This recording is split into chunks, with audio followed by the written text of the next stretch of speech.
Are you running out of ideas for your art? Do you feel like you need a big life in order to be inspired? Sure, we'd all love to go to exotic locations, take big vacations, and experience new things, but we don't always have the means to do that.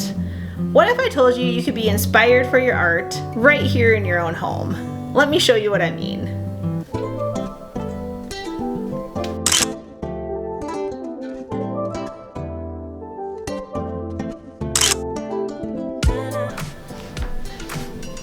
Sometimes you have to think outside of the box. Don't be afraid to try something new. Sometimes the weirdest ideas are the best ideas. Right? Alright, I'm in my laundry room. This is the storage area in my crawl space. Let's see what we can find under there.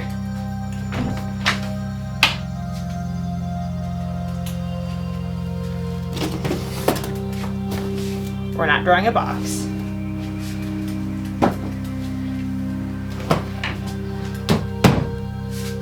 I'm not too inspired by an empty container.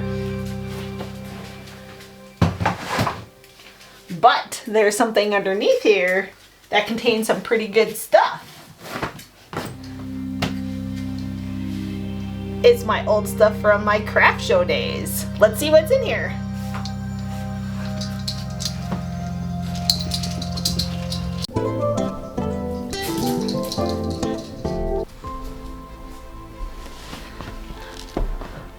Let's see what goodies this has in store for us. So I used to sell crocheted items at craft shows and on my Etsy shop. That is a very labor-intensive hobby. So while I love doing it, it isn't the best way to try to make money. However, I think we can find some good things to draw in here. Let's see what we've got.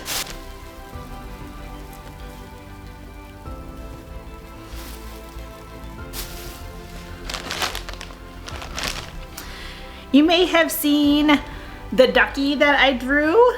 Here is a little girl ducky that I made. She obviously didn't sell. I don't know if I want to do any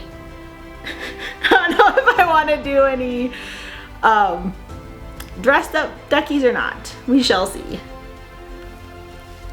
Here's a little Red Riding Hood ducky. Indy keeps saying please. They're not toys, Indy.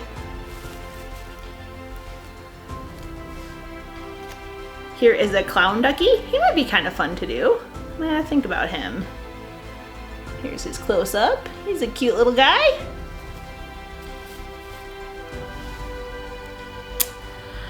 I made what I called cartoony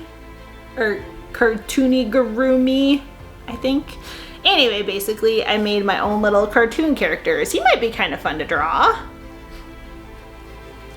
He's a cute little squirrel. I have no idea why I made him blue, but he's a possibility. This is one I didn't finish, apparently. This is a roller skating fox. Maybe she's supposed to be a derby girl. I'm not for sure. Look at those little knee pads. I must have been a prophet. Here is a ducky with a face mask. I would have made him or her like 10 years ago, well before the pandemic. Maybe it's supposed to be a medical ducky, I'm not really sure. But anyway, that's an interesting find. I am psychic after all. I always thought I was. A crocheted pincushion. Don't know if that would be very interesting. Here's a cute little kangaroo. I don't know if he'd be very interesting. Maybe. So I guess that concludes the tour of the crocheted items. So I'm standing in front of a pretty decent Funko collection. They obviously make me happy. I would enjoy drawing them a ton. Why am I not trying to sell them? Because these characters and representations and imagery don't belong to me. They belong to corporations and other individuals that created them, so it wouldn't be fair and wouldn't be right for me to try to make money off of them. That's both ethically and morally to me. I know a lot of people do that and they have no qualms about it. More power to them. They call it fan art and selling. And I've heard some companies are cool with that. I just don't want to run into the company that isn't cool with it. And not only that, us artists don't like it when other people steal our work. So it should go the same way. If we don't want corporations stealing from us, we shouldn't steal from corporations. However, if you want to draw or paint or make something as fan art to enjoy for yourself, obviously that'd be a great place to get inspiration. But for me, you won't find them on my shop. I gravitate more toward other things that are more generic or that I've created myself. So I've got my 2 crochet possibilities. I'll put them on the desk. I can take reference pictures of them later and decide how I want to work with them. Here are some examples of inspiration versus a finished drawing. For example, I have these 2 cute little gnomes that graced a shelf that I had, or a set of shelves, for a long time guarding my tennis shoes. What became of them are these 2 cute little drawings that are basically their portraits.